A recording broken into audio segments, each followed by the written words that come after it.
कर्माच्या मदतीला येईल भाग्य, इच्छापूर्तीसह लाभ मिळेल योग्य. मेष राशीच्या ऊर्जावान साधकांनो, तुम्ही अत्यंत ऊर्जावान व जिद्दी आहात. नवीन वर्ष सुरू झालं आहे आणि तुम्ही अशी लोक आहात जे वाट पाहू शकत नाही. तुम्हाला थेट ॲक्शन घ्यायची असते. लक्षात ठेवा, धावणं चांगलं आहे, पण दिशा योग्य असली तर धावण्याला अर्थ असतो. म्हणूनच आज आपण मेष राशीसाठी 2026 या नववर्षातील पहिला महिना कसा राहील हे समजून घेणार आहोत. काय सांगतं तुमचं भाग्य? तुमची मेष रास म्हणजे सुरुवात, जिद्द आणि नवचैतन्य होय. जिथे सगळे घाबरतात तिथे तुम्ही जातात आणि म्हणतात, अरे काही नाही, मी बघतो. 2026 हे वर्ष तुमच्यासाठी परिवर्तनाचं, नवचैतन्याचं आहे. हे वर्ष तुमच्यासाठी ब्रह्मांडाची अनेक ऊर्जा घेऊन येणार आहे. त्यामुळे भूतकाळ विसरा आणि नवीन उद्दिष्ट ठरवा. यशाचं रहस्य एका ओळीत सांगायचं झाल्यास, संकट आलं तर धावू नका, थांबा आणि संकटाकडे नीट पहा. कारण कधीकधी संकट हे यशाची सुरुवात देखील असतं. नमस्कार, मी ॲस्ट्रोगुरू डॉक्टर ज्योती जोशी सर्व ज्योतिषप्रेमी व अभ्यासकांचं मनपूर्वक स्वागत करते. सर्वप्रथम तुम्हाला इंग्रजी नववर्षाच्या हार्दिक शुभेच्छा. आपण जानेवारी 2026 या महिन्याचं राशी भविष्य समजून घेत आहोत. त्यामध्ये आज आपण मेष राशीच्या जातकांसाठी हा महिना कसा राहील यावर सविस्तर चर्चा करणार आहोत. विविध दृष्टिकोनातून या महिन्यातील ग्रहस्थितीचं शास्त्रोक्त विश्लेषण करणार आहोत. सोबतच व्हिडिओच्या शेवटी मी तुम्हाला या महिन्यात करावयाचे विशेष उपाय सांगणार आहे. त्यामुळे व्हिडिओ शेवटपर्यंत बघा. अजून एक महत्त्वाची बाब म्हणजे विविध दृष्टीने हा महिना तुमच्यासाठी कसा असेल हे आम्ही खूप सविस्तरपणे सांगत असतो. त्यानुसार या महिन्यात तुम्हाला काय अनुभव आले ते तुम्ही कमेंटद्वारे आमच्यापर्यंत पोहोचवू शकता, जेणेकरून आमच्या या मार्गदर्शनाचा तुम्हाला लाभ होत आहे ही बाब आमच्यापर्यंत पोहोचू शकेल.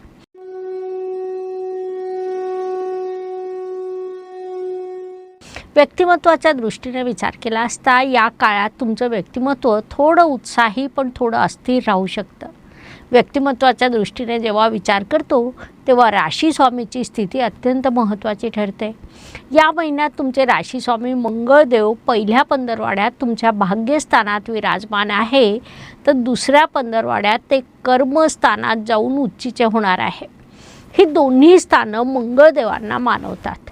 रवी, मंगळ, बुध आणि शुक्र हे 4 ग्रह महिन्याच्या पहिल्या पंधरवाड्यात तुमच्या भाग्यात तर दुसऱ्या पंधरवाड्यात तुमच्या कर्मस्थानात असतील. भाग्य आणि कर्म यांचं एक वेगळं संतुलन इथे दिसून येईल. भाग्येश गुरुदेव मिथुन राशीमधून तुमच्या विचारांना वेग देतील, कारण त्यांची दृष्टी महिन्याच्या पहिल्या पंधरवाड्यात या 4 ग्रहांवर असणार आहे. या काळात तुमच्यासाठी संयम महत्त्वाचा ठरेल. शनिदेवांची 7.5 तुम्हाला सुरू असून ते तुम्हाला सांगत आहेत की गती चांगली असते, पण दिशा बरोबर घ्या, हे लक्षात घ्या. धन, कुटुंब, वाणी या दृष्टीने विचार केला असता मेष राशीसाठी शुक्रदेवांची स्थिती महत्त्वाची ठरते. शुक्रदेव या काळात तुमच्या भाग्य व कर्मस्थानातून प्रवास करणार आहे. त्यामुळे धनाचा प्रवाह वाढेल, परंतु अनावश्यक खर्च टाळा. कुटुंबात संवाद ठेवा, वाद नको तर विनोद ठेवा. तसंच आपल्या वाणीवर नियंत्रण ठेवणं महत्त्वाचं आहे. या महिन्यात तुमच्या घरामध्ये कोणत्या गोष्टीवर जास्त खर्च होतोय ते कमेंटमध्ये नक्की लिहा, त्यावर आपण उपाय सांगू. पराक्रम व परिश्रम या दृष्टीने मेष जातकांसाठी हा महिना परिश्रमाचा राहील. प्रवासातून नवनवीन संपर्क होतील, म्हणजे तुमच्यासाठी प्रवास देखील लाभदायक ठरणार आहे. वास्तू बदल, घर बदल असे प्रभाव देखील काही जातकांना प्राप्त होऊ शकतात, कारण तुमच्या तृतीय स्थानात गुरुदेव विराजमान आहे.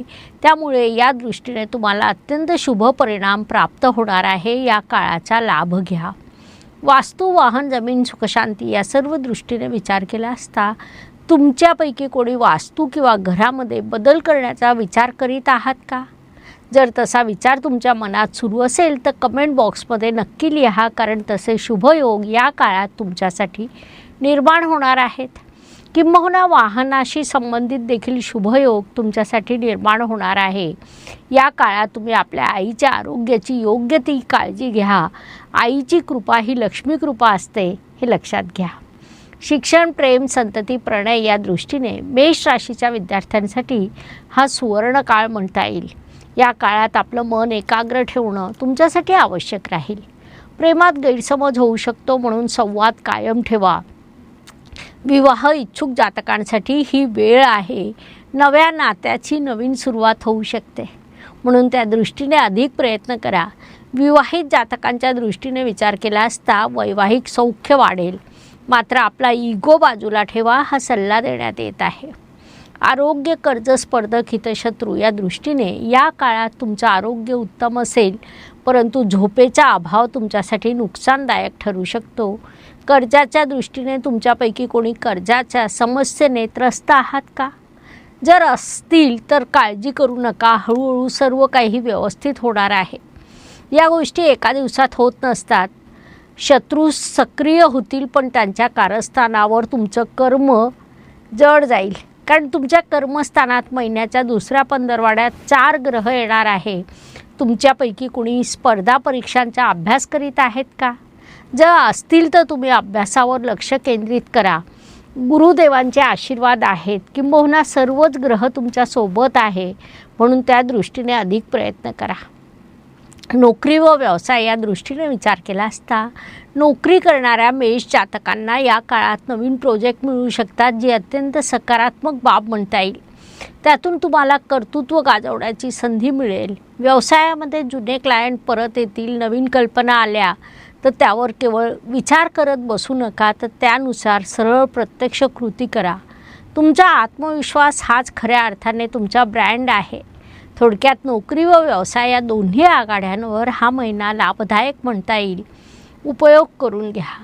ज्येष्ठ नागरिकांच्या दृष्टीने या काळात तुम्ही आपलं आरोग्य नक्कीच सांभाळा, पण मनाने तरुण राहा. भूतकाळाच्या आठवणीत नवीन शिकवणी दडलेल्या असतात. ध्यानधारणा, मॉर्निंग वॉक हे तुमच्यासाठी थेट उपाय म्हणून सांगता येतील, म्हणून तुम्ही ते दररोज करा. भाग्य व शुभसंकेत या दृष्टीने मेष राशीसाठी हा महिना अनेक शुभसंकेतांनी परिपूर्ण भरला आहे. त्यात प्रामुख्याने सांगायचं झाल्यास तुमच्या भाग्यस्थानात महिन्याच्या सुरुवातीला राशीस्वामी मंगळदेव पंचमेश, तृतीयेश, धनेश, षष्टेश आणि सप्तमेश हे सर्व ग्रह विराजमान आहेत, ज्याला अत्यंत मोठा शुभसंकेत म्हणता येईल. कारण यामुळे तुमचं भाग्य प्रबळ झालेलं आहे. हेच सर्व ग्रह दुसऱ्या पंधरवड्यात तुमच्या कर्मस्थानात जातील. याचा अर्थ भाग्य तुमच्या मागे उभं आहे. पण प्रयत्न थांबवू नका. जिथे तुम्हाला नकारात्मकता वाटते तिथेच नवीन संधी निर्माण होत असतात. थोडक्यात अनेक शुभसंकेत या काळात तुमच्यासाठी निर्माण झालेले आहेत. त्यांच्यापासून शुभ परिणाम प्राप्त होणार आहे. या काळाचा सदुपयोग करा. कर्माच्या दृष्टीने विचार केला असता कर्मातून थकू नका, कारण हा महिना तुमची नवीन ओळख घडवणारा आहे. अडचणी या येणारच असतात, त्यांना थांबवता येत नाही. मात्र संधी या क्वचित येतात, ज्या या महिन्यात तुमच्यासाठी येणार आहे, म्हणून त्यांचा लाभ घ्या.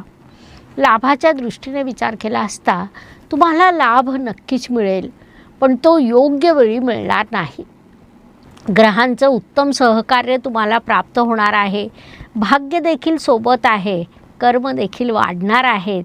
लाभ देखील योग्य वेळी प्राप्त होणार आहे. तसंच महिन्याच्या शेवटी एखादी इच्छा पूर्ण होण्याची शक्यता आहे, म्हणून या काळाचा पुरेपूर उपयोग करून घ्या.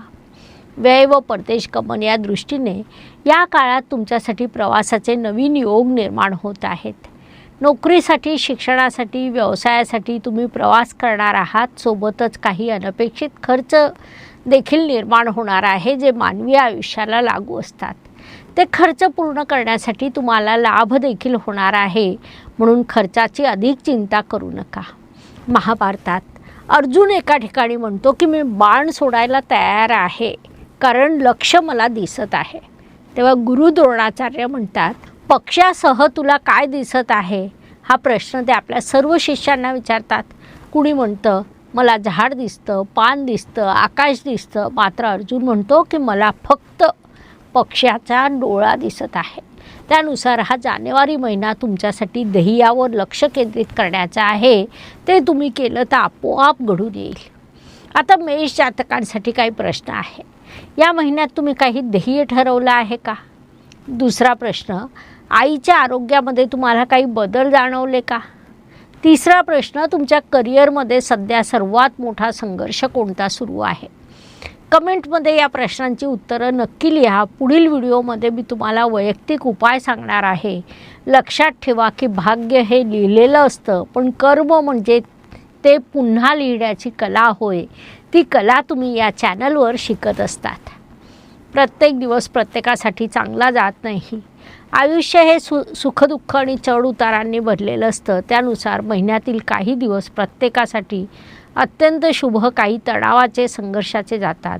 आपण त्या काळात कसं वागतो यावरून आपलं यशापयश ठरतं आणि हे सर्व मुख्यतः चंद्राच्या गोचरवरून ठरतं. मेष जातकांसाठी 8, 18 आणि 29 हे शुभ, तर 6, 16 आणि 25 हे दिवस अशुभ आहे. त्यामुळे संघर्षाचं प्रमाण वाढलेलं असेल, म्हणून त्या दिवसात स्वतःची योग्य ती काळजी घ्या. ज्योतिषशास्त्रामध्ये खूप छोटे छोटे मात्र मोठा परिणाम करणारे उपाय सांगण्यात आलेले आहेत. अशुभ गोष्टींची अशुभता कमी करण्याचं, शुभ गोष्टींची शुभता वाढवण्याचं सामर्थ्य त्यात असतं.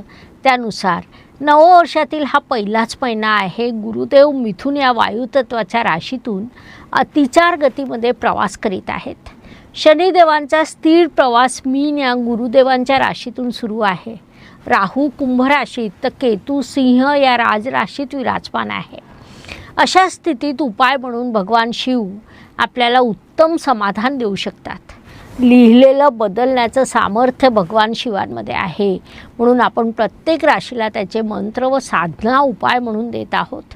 त्यानुसार मेष राशीसाठी तुमच्यावर मंगळ ग्रहाचा प्रभाव आहे. तुमच्यासाठी शिवरूप वीरभद्र आहे.